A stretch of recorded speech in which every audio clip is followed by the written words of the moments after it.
And it was a woman, it was a TikTok creator who was talking about my looks. And then there was a very famous personality that called me a big back, talking about my weight. Hi guys, welcome back to my channel. My name is Nyandeng. I believe there are a lot of men and women who have been in similar situations to those of Reesa Teesa. However, they have just not spoken up about their experiences, and this is why I shared Reesa's story, so that those who can't relate to her story can at least learn from her mistakes so that they do not get to repeat them. I don't know you. You're going to have to verify. Remember, trust, but verify. An interview with the woman behind an incredibly viral TikTok video series. I know, Robin, you had a chance to sit down with her. And boy, does she have a story to tell, Michael. Yeah. Teresa Johnson's story of falling in love, marrying, and then divorcing a man she says turned out to be a pathological liar has over 400 million views. We're not naming the man involved. We're using the nickname she gave him in the videos, Legion. With just one question, she had the internet hooked. Who did I marry? In her 50-part TikTok series, Teresa Johnson, now widely known on social media as Reesa Teesa, details her whirlwind pandemic romance that she says was filled with love, heartbreak, and alleged deception. I'm going to tell the story of how I met, dated, married, and divorced a real pathological liar. The viral saga has garnered more than 400 million views and counting. Were you nervous at all about sharing? Yes, I was nervous, but ultimately I decided if you're going to tell this story, tell the whole story. I also really truly believe the story will help somebody. It costs you nothing to verify, but it very well may cost you everything to not verify. The narrative spread out over an 8-hour-long TikTok playlist. Part one, how'd y'all meet? So we actually met on Facebook dating. And we also matched on Hinge. I did not realize that he was on both under two different names. There are a lot of things in this story that were red flags. This was probably one of them, but we thought it was hilarious that we matched on two different sites. This was a guy who I really, after having multiple conversations with, felt like, wow, where have you been? Within 2 weeks, she says the couple decided to quarantine together in her Atlanta home. It was more of a very temporary, he's coming to stay for the lockdown. The lockdown just never ended. Teresa says Legion told her he had substantial savings from his time playing arena football and quickly took over paying her household bills. Part of the reason that you stayed, was there anything to do with the fact that he said he had money, or you thought that he had money? I definitely was not with him for the money, but I will admit that there came a point he was paying all the bills and he was being, as he called, a provider. And I had never in my life experienced that before. I really felt like, oh, thank you, Jesus. Like I can just exhale. Yes, that felt good. Teresa also says he made promises to buy her things, including a luxury car, a house, and a trip to London. What were you thinking when he was making all of these promises and when they weren't happening? We're touring houses. I physically saw him put an offer in on a house. It is unfathomable to see someone put an offer in and they have no money. So my mind was kind of saying, okay, something isn't right, but you know what you saw. The trip to London, he never actually booked it. Anyone that knows me will tell you that she's wanted to go to London since she was a little kid. Oh. So that was difficult because you're playing with me. In the series, Teresa explains why she continuously chose to overlook what she calls the United Nations of red flags. There's something that you said I really want to get it here. A quote here. Number one, I don't want to be alone. Number two, I didn't want to look stupid by having the relationship end so quickly for everyone to be like, we told you something was up. And number three, I was ready to get married. I felt like time was running out. I ignored things because I really wanted it to be my turn. You get pregnant and unfortunately you lose the baby. That is where I say the relationship should have ended. Instead, the miscarriage almost pushed me to hold on to him even more. Teresa claims after they got married, she started uncovering an elaborate web of lies. I got married January 5th. By January 31st, I knew I was in trouble. The question isn't what all did he lie about. The question definitely became, okay, what is actually true? What can you prove? Every I love you was a lie. Every I got you was a lie. That does something to you mentally. What was the most painful for him? The part that still makes me, that I struggle with, is you pretended to be your own executive assistant when I was texting you to say I'm in pre-op. So there was never an executive assistant. You were never in a meeting.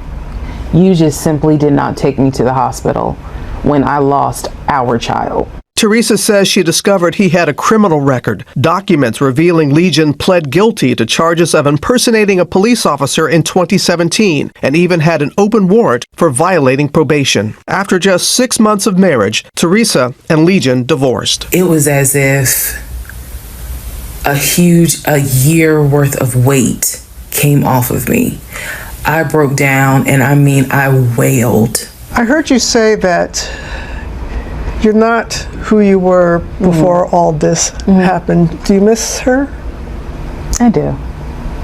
I do. She got excited. I don't really get excited anymore. I am terrified to get excited because I went through a whole year and some change of getting excited only for it to be stripped away. I do still believe in love.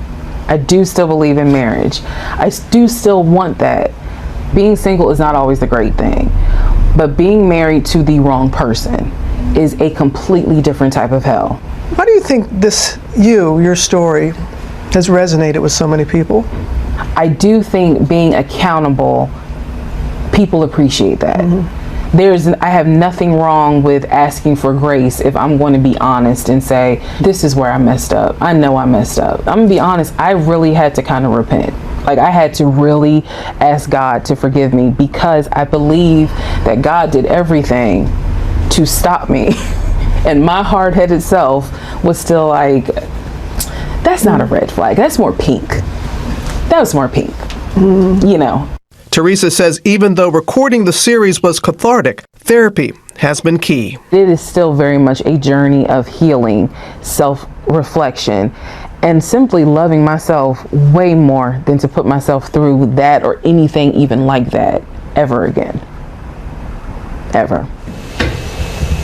We reached out to Legion on several occasions. He declined to respond, but he took to social media, refuted the claims by Teresa, including denying that he had financial woes and saying the relationship ended because Teresa allegedly had an affair. He maintains that her story is only being posted now because he's in another relationship.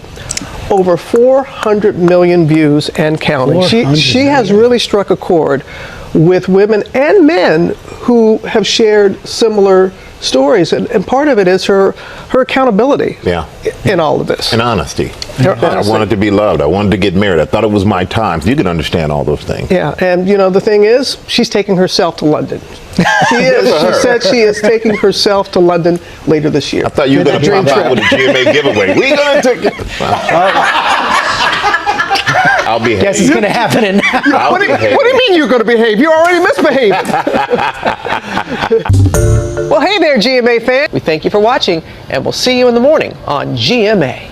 I had been in love before. It didn't work out, but I was at that age where I was like, okay, let's go time back is to the running beginning. out. I'm listening to the first story, and I can see you in the car, and he's following you in a donut. You're like, jackpot. I got me one here, a good one.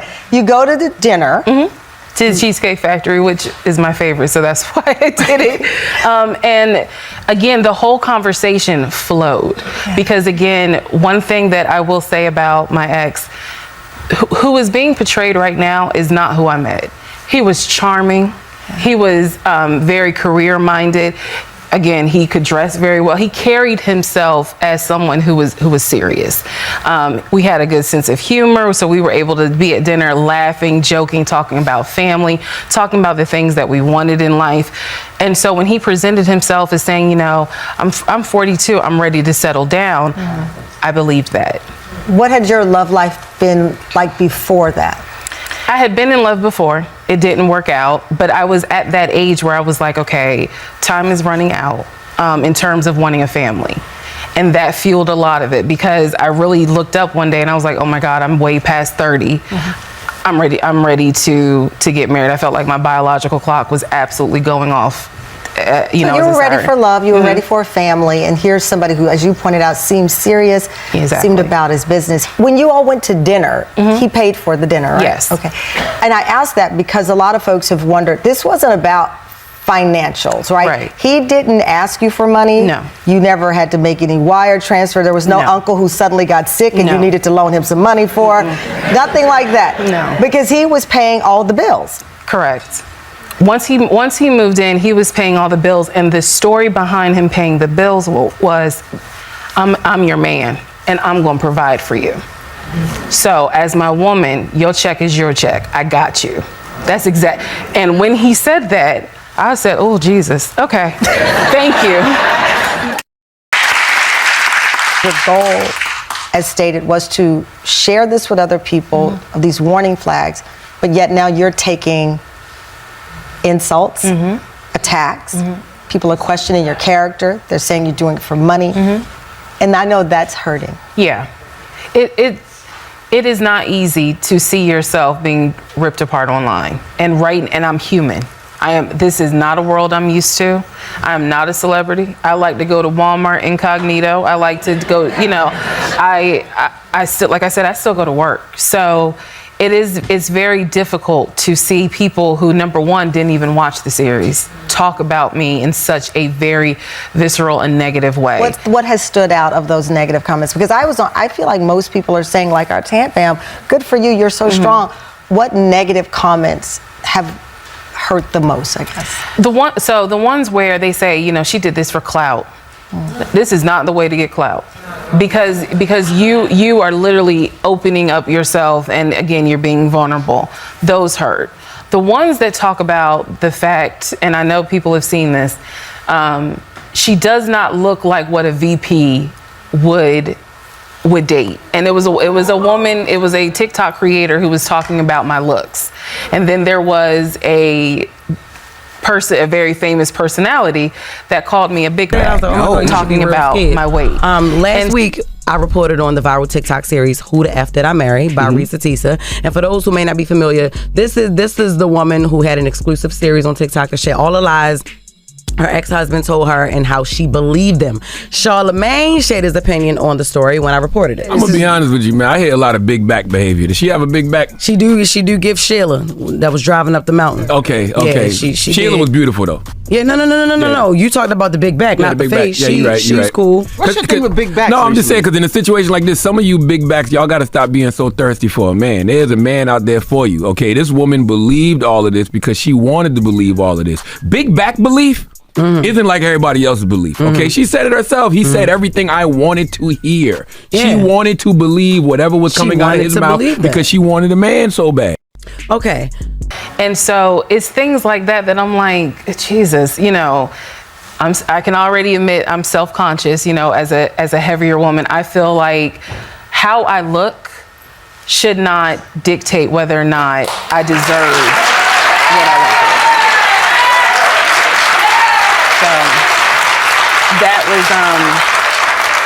that was disappointing, and it was hurtful, especially the one that was the more famous personality. I will admit this: I appreciate when I met both men and women who have said thank you, because for me it's like, okay, I know I'm getting attacked, but it did help somebody. When I hear someone that said, girl, I watched all 50 parts, I genuinely am humbled that someone took 500 minutes out of their life and watched the story that I went through. And my prayer is that, again, if there is a woman or man who's like, I want to be married, I want kids, I want this, and I need to have it right now, and something's wrong, Yeah. But you're afraid to investigate because you're afraid that you might be wrong. And it's like, I'm here to say, look, it costs nothing to verify. But if you don't verify, honey, it may cost you everything.